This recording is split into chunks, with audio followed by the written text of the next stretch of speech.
नमस्कार, सारा education hub में आपका स्वागत है। तो चलिए आज की चर्चा शुरू करते हैं।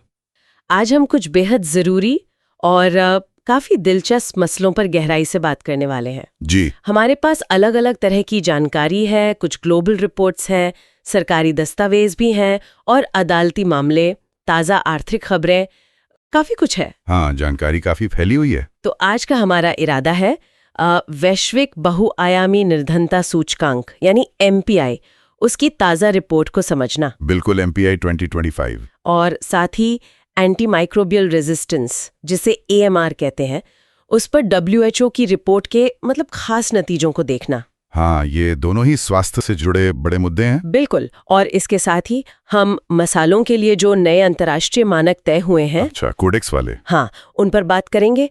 और फिर भारत में ट्रांसजेंडर समुदाय के अधिकारों से जुड़ा सुप्रीम कोर्ट का दखल, वो भी जरूरी है। और देश का जो सोने का भंडार बढ़ रहा है उस पर भी नजर डालेंगे। जी। तो फिर चलिए शुरू करते हैं, देखते हैं इन सब में क्या है खास। चलिए।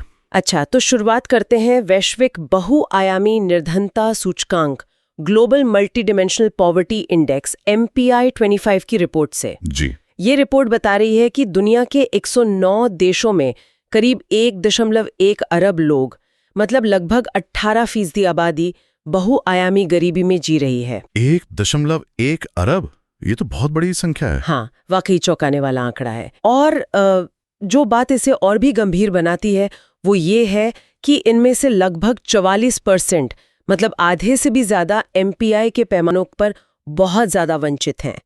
मतलब उनकी मुश्किलें कहीं ज्यादा गहरी हैं। हाँ, बिल्कुल, उनकी वंचनाएं गंभीर स्तर पर हैं। और सबसे ज्यादा प्रभावित इलाके हैं उप सहारा अफ्रीका, जहां करीब 56.5 करोड़ गरीब लोग हैं, और दक्षिण एशिया, जहां ये आंकड़ा 39 करोड़ है। अच्छा। आप सोचिए, दुनिया के 83% से ज्यादा गरीब इन्हीं दो इलाकों में रहते हैं। 83%, ये तो बहुत बड़ा कॉन्सेंट्रेशन है। अच्छा, रिपोर्ट में भारत के लिए कुछ अच्छी खबर भी है ना? हाँ, बिल्कुल है। भारत ने इस मामले में काफी तरक्की की है। क्या आंकड़े हैं? रिपोर्ट के मुताबिक देखिए, 2005-06 में जहां गरीबी दर 55% से ज्यादा थी, 55%? हाँ, वो 2019-21 में घटकर 16.4% रह गई है। ओह वाह, ये तो बहुत बड़ी गिरावट है। बहुत बड़ी। इन सालों में करीब 40.4 करोड़ लोग गरीबी के दायरे से बाहर निकले हैं। 44 करोड़ लोग? हाँ, ये तो वाकई बहुत बड़ी कामयाबी है। जी हाँ, ये बहुत बड़ी कामयाबी है, लेकिन चुनौतियां तो अभी भी होंगी। बिल्कुल, चुनौतियां अभी भी हैं। रिपोर्ट यही बताती है कि भारत में आम वंचनाएं, जैसे कि साफ खाना पकाने की या ईंधन की कमी, LPG वगैरह की पहुंच, हाँ, या साफ ईंधन, हाँ, फिर रहने लायक घर ना होना और खराब साफ सफाई की व्यवस्था, ये अभी भी बड़ी समस्याएं बनी हुई हैं। अच्छा। और एक और चिंता की बात जो रिपोर्ट उजागर करती है वो ये है कि दुनिया भर में 80% से ज्यादा गरीब लोग ऐसे इलाकों में रहते हैं जहां जलवायु परिवर्तन का खतरा बहुत ज्यादा है। ओह, ये तो निबल मार हो गई। हाँ, खासकर दक्षिण एशिया में, यहाँ गरीबी और जलवायु का जोखिम, ये दोनों एक साथ लोगों पर असर डाल रहे हैं। ये वाकई चिंता की बात है। अच्छा, ये जो MPI है, जिसे UNDP और Oxford poverty and human development initiative OHPI 2010 से जारी कर रहे हैं जी। ये गरीबी को नापता कैसे है? सिर्फ आमदनी तो नहीं देखता होगा? नहीं, बिल्कुल नहीं, यही इसकी खासियत है। देखिए, इसके 3 मुख्य आयाम हैं: स्वास्थ्य, शिक्षा और जीवन स्तर। ठीक है। फिर इन्हें कुल 10 संकेतों इंडिकेटर्स में बांटा गया है। जैसे स्वास्थ्य में पोषण और बाल मृत्यु दर देखते हैं, शिक्षा में कितने साल स्कूल गए और स्कूल में हाजिरी कैसी रही, ओके, और जीवन स्तर में 6 चीजें हैं: खाना पकाने का ईंधन, साफ सफाई, पीने का पानी, बिजली, घर कैसा है और संपत्ति। काफी व्यापक है ये तो। हाँ, हर आयाम को बराबर वजन दिया गया है। 13 जो फिर संकेतों को में बढ़ जाता है। इससे गरीबी की एक ज्यादा मुकम्मल, ज्यादा बहुआयामी तस्वीर मिलती है। रिपोर्ट में वैसे छोटे द्वीपीय विकासशील देशों SIDS की हालत पर भी चिंता जताई गई है। अच्छा, स्मॉल आइलैंड डेवलपिंग स्टेट्स। जी, वहां गरीबी दर औसत से ज्यादा है, करीब 23.5%, और उन पर समुद्र का जल स्तर बढ़ने का खतरा भी मंडरा रहा है। तो उनके लिए तो ये और भी मुश्किल हालात हैं। बिल्कुल। अच्छा, गरीबी के साथ साथ एक और बड़ी वैश्विक स्वास्थ्य चुनौती की बात करते हैं, एंटी माइक्रोबियल रेजिस्टेंस, AMR। हाँ, AMR। इस पर WHO की 2025 की रिपोर्ट आई है और वो भी कुछ गंभीर बातें कह रही है। हाँ, रिपोर्ट काफी चिंताजनक है, सही कहा आपने। ये बताती है कि 2023 में दुनिया भर में हर 6 में से लगभग एक बैक्टीरियल इन्फेक्शन, हर 6 में से एक? हाँ, ऐसा था जिस पर एंटीबायोटिक्स बेअसर थीं। मतलब वो एंटीबायोटिक रेजिस्टेंट बैक्टीरिया से हुआ था। ये तो बहुत ज्यादा है। बिल्कुल। और इसके हॉटस्पॉट बनकर उभरे हैं दक्षिण पूर्व एशिया, पूर्वी भूमध्य सागरीय और अफ्रीकी क्षेत्र। अच्छा, ये इलाके ज्यादा प्रभावित है। जी। ये AMR आखिर है क्या, अगर किसी को आसान शब्दों में समझाना हो तो? जरूर। देखिए, AMR का मतलब है जब बैक्टीरिया, वायरस, फंगस जैसे जो रोगाणु होते हैं ना, हाँ, माइक्रोब्स। हाँ, वो उन दवाओं से बचने की ताकत विकसित कर लेते हैं जो उन्हें मारने के लिए बनी है। अच्छा, मतलब दवाएं काम करना बंद कर देती हैं। बिल्कुल। आम भाषा में इन्हें सुपर बग्स भी कह देते हैं आजकल। सुपर बग्स, हाँ सुना है। और एंटीबायोटिक रेजिस्टेंस जो है वो खासतौर पर बैक्टीरिया का एंटीबायोटिक दवाओं के खिलाफ मजबूत हो जाना है। WHO का अनुमान है कि इन सुपरबग्स की वजह से हर साल करीब 10 लाख लोगों की तो सीधे तौर पर मौत होती है। 10 लाख? और करीब 50 लाख लोगों की अप्रत्यक्ष रूप से, मतलब किसी और बीमारी के साथ ये इन्फेक्शन हुआ और इलाज नहीं हो पाया। बाप रे, ये तो बहुत ही बड़ा खतरा है। हाँ, ये वाकई एक साइलेंट पेंडेमिक जैसा है। और इसका असर गरीब और विकासशील देशों LMICs पर ज्यादा क्यों पड़ रहा है? देखिए, इन देशों में अक्सर स्वास्थ्य देखभाल का जो ढांचा होता है वो थोड़ा कमजोर होता है। हाँ, साफ सफाई की कमी होती है कई जगह, और दवाओं तक पहुंच भी अनियमित हो सकती है, या फिर गलत दवाएं इस्तेमाल हो जाती हैं। ये सब मिलकर समस्या बढ़ाते हैं। और भारत के बारे में रिपोर्ट क्या कहती है? भारत के संदर्भ में रिपोर्ट एक खास आंकड़ा देती है। खून में होने वाला संक्रमण, मतलब ब्लड स्ट्रीम इन्फेक्शंस, जी। उसके करीब 41% मामले सिर्फ 3 देशों, चीन, भारत और पाकिस्तान में पाए गए। 41% सिर्फ इन 3 देशों में? ये तो यहाँ समस्या की गंभीरता को दिखाता है। बिल्कुल। तो भारत में इसके बढ़ने के पीछे क्या खास वजहें बताई गई हैं? कई वजहें। एक तो एंटीबायोटिक दवाएं बिना डॉक्टर की पर्ची के आसानी से मिल जाती हैं। हाँ, ये तो है, केमिस्ट से ले लेते हैं लोग। बिल्कुल। इससे उनका गलत और जरूरत से ज्यादा इस्तेमाल होता है। जरा सी खांसी जुकाम हुआ, एंटीबायोटिक ले ली। दूसरा, अस्पतालों और क्लिनिकों में, खासकर ग्रामीण इलाकों में, साफ सफाई की कमी और भीड़भाड़, इससे इन्फेक्शन फैलता है और रेजिस्टेंस भी बढ़ता है। सही। तीसरा, जो अक्सर नजरअंदाज हो जाता है, वो है खेती किसानी और मुर्गी पालन में एंटीबायोटिक्स का इस्तेमाल। जानवरों में वो कैसे? हाँ, जानवरों को जल्दी बड़ा करने या बीमारियां रोकने के लिए एंटीबायोटिक्स दी जाती हैं, और वो फिर खाने के जरिए या पर्यावरण के जरिए इंसानों तक पहुंच जाती हैं। ओह, ये तो मैंने सोचा ही नहीं था। जी। और फिर सामाजिक आर्थिक असमानताएं और जलवायु परिवर्तन भी हैं जो इस समस्या को और बढ़ा रहे हैं। ये तो कई सारे फैक्टर्स हैं। इसे रोकने के लिए कुछ हो रहा है, मतलब राष्ट्रीय या अंतर्राष्ट्रीय स्तर पर? हाँ, कोशिशें तो जारी हैं। वैश्विक स्तर पर WHO का ग्लास सिस्टम है, global antimicrobial resistance and use surveillance system. Glass? हाँ, ये इस पर नजर रखता है। भारत ने भी 2017 में अपनी राष्ट्रीय कार्ययोजना बनाई है, NAP-AMR, national action plan on AMR। अच्छा, NAP-AMR। जी। कुछ राज्य भी अपने स्तर पर काम कर रहे हैं, जैसे केरल ने ऑपरेशन अमृत शुरू किया है, ताकि बिना पर्ची दवा बिक्री को रोका जा सके। ये अच्छी पहल है। हाँ, और सरकार ने कई फिक्स डोज कॉम्बिनेशन FDC दवाएं होती हैं ना, जिनमें कई दवाएं मिली होती हैं, हाँ, उनमें से कई पर रोक भी लगाई है, जिन्हें असुरक्षित माना गया था। लेकिन ये एक लंबी लड़ाई है, इसमें सबका सहयोग जरूरी है। बिल्कुल, जागरूकता बहुत जरूरी है इसमें। जी। अच्छा, स्वास्थ्य चुनौतियों से आगे बढ़ते हैं। जी। अब बात करते हैं कुछ मानकों और अधिकारों की। ठीक है। खाने पीने की चीजों के अंतर्राष्ट्रीय मानक बनाने वाली एक संस्था है, कोडेक्स एलिमेंटेरियस कमीशन, CAC। हाँ, कोडेक्स। उसकी एक समिति है मसालों और हर्ब्स पर, CCSCH। उसने हाल ही में कुछ और मसालों के मानक तय किए हैं। जी हाँ, बिल्कुल। ये जो कमेटी है, CCSCH, codex committee on spices and culinary herbs, इसकी मेजबानी भारत ही करता है। अच्छा, भारत मेजबान है? हाँ, और इसने हाल ही में वेनिला, बड़ी इलायची और धनिया के मानक तय किए हैं। इनको मिलाकर अब कुल 19 मसालों के लिए अंतर्राष्ट्रीय मानक बन गए हैं। 19 मसाले, ये तो काफी हैं। हाँ, ये कमेटी वैसे 2013 में भारत के कहने पर ही बनी थी। अच्छा। और इसका सचिवालय भी भारत में ही है, कोच्चि में, स्पाइसेस बोर्ड ऑफ इंडिया के पास। ओके, तो ये कोडेक्स मानक असल में है क्या? इनका मकसद क्या है? देखिए, कोडेक्स मानक असल में अंतर्राष्ट्रीय नियम कायदे हैं। इनका मकसद है उपभोक्ताओं की सेहत को सुरक्षित रखना और खाने पीने की चीजों का जो व्यापार होता है उसमें ईमानदारी बनी रहे, मतलब फेयर प्रैक्टिसेस हों। ठीक है, ये कौन बनाता है? ये FAO मतलब खाद्य और कृषि संगठन और WHO विश्व स्वास्थ्य संगठन, ये दोनों मिलकर 1963 से बना रहे हैं। अच्छा, काफी पुरानी संस्था है। जी हाँ। तो क्या ये मानक देशों के लिए मानने जरूरी होते हैं, मतलब कानूनी तौर पर? नहीं, सीधे तौर पर कानूनी रूप से बाध्यकारी मतलब लीगली बाइंडिंग नहीं होते। देश इन्हें अपनी मर्जी से आम सहमति से अपनाते हैं। तो फिर इनका फायदा क्या है? फायदा है, देखिए, विश्व व्यापार संगठन है ना, WTO, हाँ, उसका एक समझौता है SPS समझौता, sanitary and phytosanitary measures agreement.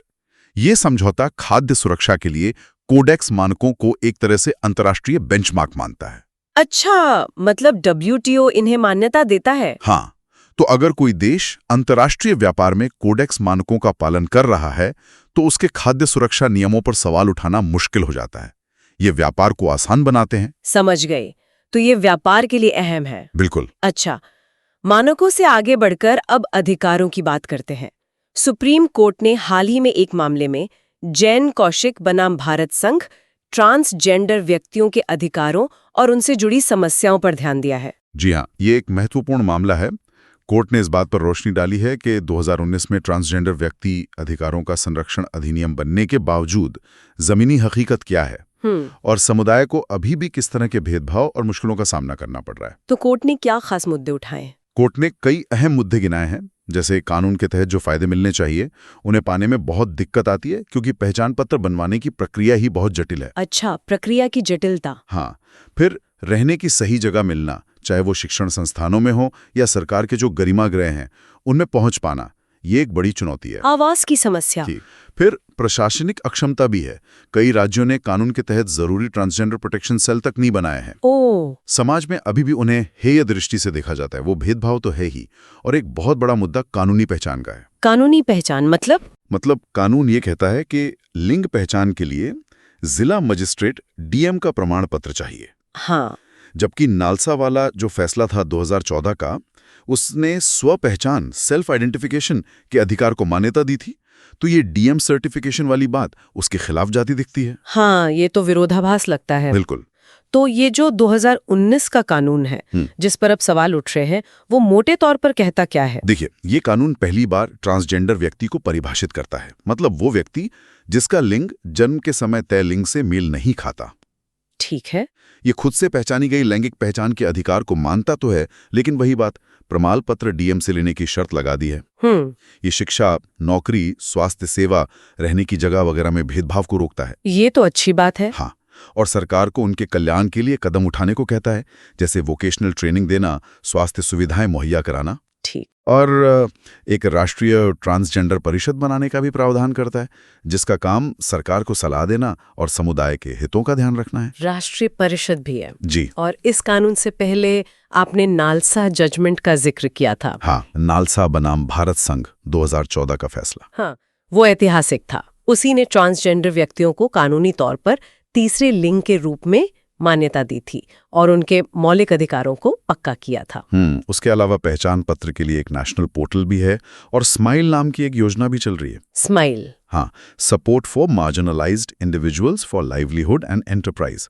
ये हाशिए पर मौजूद लोगों, जिनमें ट्रांसजेंडर समुदाय भी शामिल है, उनके कल्याण और पुनर्वास के लिए काम करती है। अच्छा, तो कोशिशें तो हो रही हैं। हाँ, कोशिशें हैं, लेकिन जैसा कोर्ट ने इशारा किया, कानून बनाना एक बात है और उसे जमीन पर सही तरह से संवेदनशील तरीके से लागू करना वो दूसरी बात है।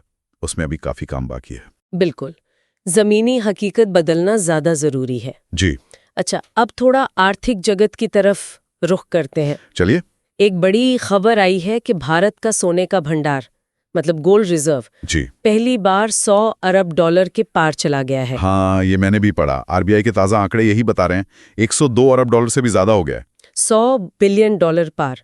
ये तो एक बड़ा मनोवैज्ञानिक स्तर भी है। बिल्कुल, और इसका एक मतलब ये भी है कि भारत का जो कुल विदेशी मुद्रा भंडार है, फॉरेक्स रिजर्व्स, हाँ, उसमें अब सोने का हिस्सा करीब 15% हो गया है। 15%? हाँ, जबकि आप देखिए 10 साल पहले ये सिर्फ 7% के आसपास था। ओह, तो मतलब आरबीआई ने काफी सोना खरीदा है हाल के सालों में। हाँ, आरबीआई पिछले कुछ सालों से लगातार धीरे धीरे सोना खरीद रहा है। तो इतना सोना जमा करने के पीछे वजह क्या हो सकती है? आरबीआई ऐसा क्यों कर रहा है? देखिए, इसके पीछे कई रणनीतिक कारण हो सकते हैं। अच्छा। एक तो अपने विदेशी मुद्रा भंडार में विविधता लाना, मतलब सिर्फ डॉलर या यूरो जैसी कुछ ही मुद्राओं पर निर्भर ना रहना। अच्छा, डाइवर्सिफिकेशन। हाँ। इसे आप डी-डॉलराइजेशन के वैश्विक प्रयास के हिस्से के तौर पर भी देख सकते हैं। दूसरा, सोना अक्सर करेंसी के उतार चढ़ाव, जो एक्सचेंज रेट में वोलेटिलिटी होती है, हाँ, उसके खिलाफ एक सुरक्षा कवच का काम करता है, हेजिंग की तरह। बिल्कुल। तीसरा, इसे महंगाई, इन्फ्लेशन के खिलाफ भी एक बचाव, मतलब हेज माना जाता है। ओके। और चौथा, शायद सबसे महत्वपूर्ण, आर्थिक या भू राजनीतिक संकट के समय जब बाकी चीजें डावाडोल हों तो सोने को एक सुरक्षित निवेश, एक सेफ हेवन एसेट माना जाता है। वो मुश्किल वक्त में काम आ सकता है। अच्छा, तो ये सुरक्षा के लिहाज से अहम है। जी हाँ। लेकिन क्या इतना सारा सोना रखने के कुछ नुकसान या जोखिम भी हो सकते हैं? मतलब कोई डाउनसाइड है इसका? हाँ, बिल्कुल। कुछ बातें ध्यान में रखनी होती हैं, जैसे सोने की तरलता, लिक्विडिटी, मतलब उसे फटाफट कैश में बदलना। हाँ। वो दूसरी करेंसी या बॉन्ड्स के मुकाबले थोड़ा मुश्किल और महंगा हो सकता है। अच्छा। दूसरा, सोने पर आपको कोई ब्याज या डिविडेंड तो मिलता नहीं है, जबकि अगर पैसा विदेशी करेंसी या बॉन्ड्स में रखा हो तो उस पर कुछ रिटर्न आ सकता है। इसे अपॉर्चुनिटी कॉस्ट कहते हैं। कमाई का जरिया नहीं है ये। सही। तीसरा, जो फिजिकल सोना होता है उसे सुरक्षित रखना, स्टोरेज और सिक्योरिटी का भी तो खर्च होता है। हाँ, वो भी है। तो आरबीआई को इन सब बातों में एक संतुलन बनाना पड़ता है कि कितना सोना रखना है और कितना बाकी चीजों में। समझ गई। अच्छा, भारत के विदेशी मुद्रा भंडार में सोने के अलावा और क्या-क्या होता है?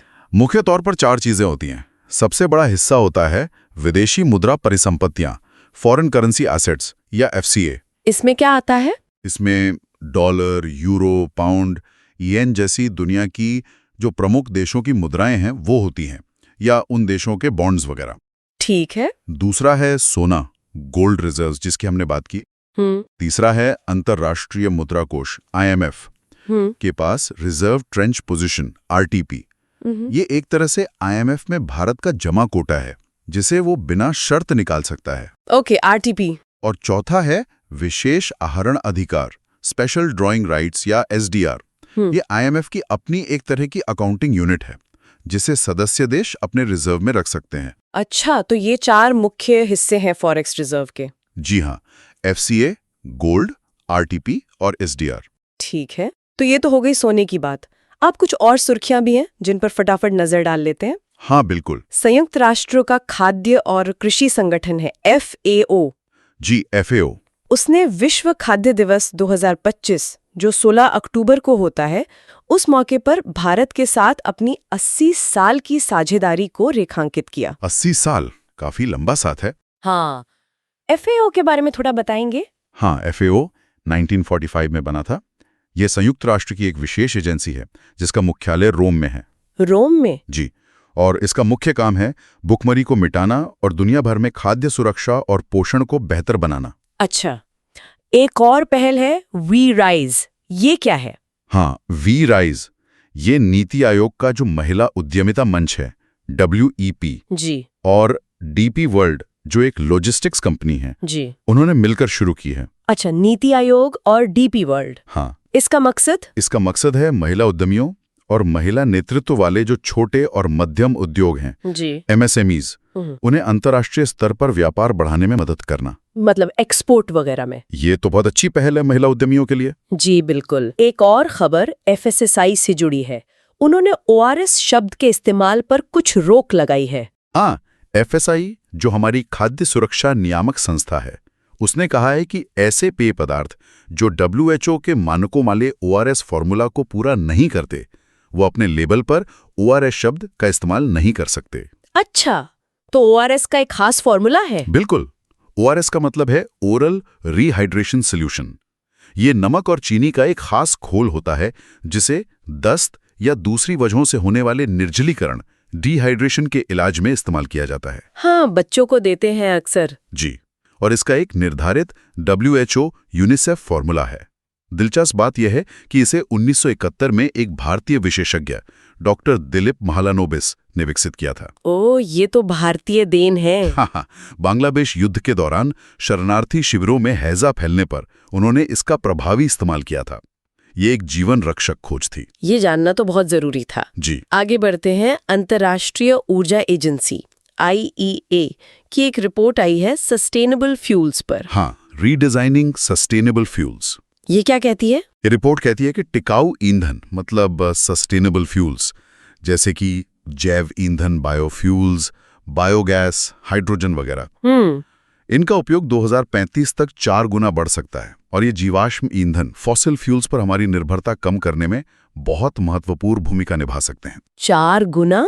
ये तो काफी आशावादी लगता है। हाँ, रिपोर्ट में ये भी बताया गया है कि स्वच्छ ऊर्जा को तेजी से अपनाने के लिए 6 प्राथमिकता वाले क्षेत्रों पर ध्यान देने की जरूरत है। अच्छा। जैसे नीतियों में सुधार, टेक्नोलॉजी में निवेश वगैरह। ठीक है। स्वास्थ्य से जुड़ी एक और खबर है रोटावैक वैक्सीन के बारे में। हाँ, रोटावैक।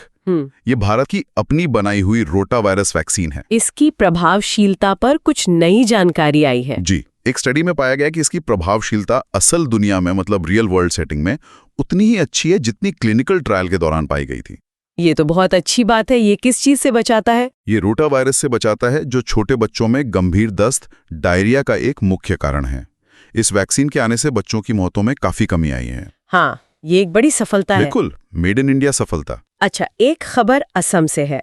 वहां के बोडो समुदाय के पारंपरिक धर्म बथो को जनगणना में अलग कोड मिला है। हाँ, आगामी जनगणना में बथो धर्म को एक अलग धर्म कोड दिया जाएगा। ये बोडो समुदाय की एक पुरानी मांग थी। बथो धर्म क्या है? तो धर्म प्रकृति पूजा पर आधारित है। ये प्रकृति के 5 मूल तत्वों पृथ्वी, जल, अग्नि, वायु और आकाश की पूजा और सम्मान पर जोर देता है। सिजू पेड़ को वो पवित्र मानते हैं। अच्छा, प्रकृति से जुड़ा धर्म है। जी, ये उनकी सांस्कृतिक पहचान का एक अहम हिस्सा है। और अंत में एक अंतर्राष्ट्रीय खबर। वेनेजुएला ने कोलंबिया से लगी अपनी सीमा पर सैनिक तैनात किए हैं। खबरें यही हैं कि वेनेजुएला ने कोलंबिया बॉर्डर पर अपनी मिलिट्री बढ़ाई है। इसका कारण बताया जा रहा है कि अमेरिका ने वेनेजुएला की कुछ नौकाओं पर हमला किया, ये आरोप लगाते हुए कि उनमें नशीले पदार्थ थे। ओह, तो तनाव बढ़ गया है। वेनेजुएला कहाँ है? वेनेजुएला दक्षिण अमेरिका के उत्तरी तट पर स्थित एक देश है। ये दुनिया के सबसे बड़े ज्ञात तेल भंडारों के लिए जाना जाता है। हालांकि पिछले कुछ सालों से गंभीर आर्थिक और राजनीतिक संकट से जूझ रहा है। ठीक है, तो ये थी कुछ अहम सुर्खियां।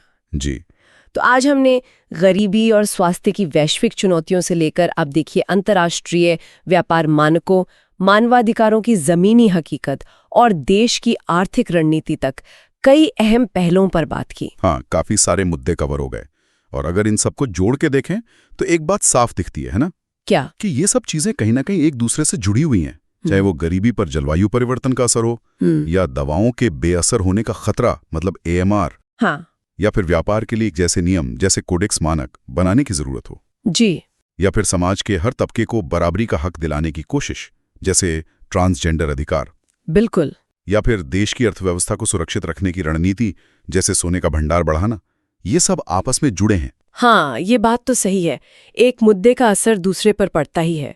कोई भी चीज आइसोलेशन में नहीं है। बिल्कुल। और ये सोचना भी जरूरी है कि ये जो बड़े वैश्विक और राष्ट्रीय मुद्दे हैं, ये आखिर में एक आम इंसान की जिंदगी को कैसे छूते हैं, कैसे प्रभावित करते हैं। हाँ, अंततः तो असर वहीं पड़ता है। तो इसी सोच के साथ एक सवाल शायद हम सबके सोचने के लिए छोड़ सकते हैं। जरूर। कि ये जो अलग अलग लेकिन आपस में जुड़ी हुई चुनौतियां हैं, गरीबी है, सेहत है, अधिकार है, अर्थव्यवस्था है, पर्यावरण है, इन सब के बीच हम एक सही संतुलन कैसे बना सकते हैं? क्या कोई एक रास्ता हो सकता है जो सबको साथ लेकर चल सके, किसी एक को दूसरे पर हावी ना होने दे? ये एक बड़ा सवाल है। संतुलन साधना ही सबसे बड़ी चुनौती है शायद। हाँ, इस पर विचार जरूर किया जाना चाहिए। तो आज के लिए बस इतना ही। जी। अगर आज की चर्चा आपको पसंद आई हो तो वीडियो को लाइक, शेयर और चैनल को सब्सक्राइब करना ना भूलें। शुक्रिया।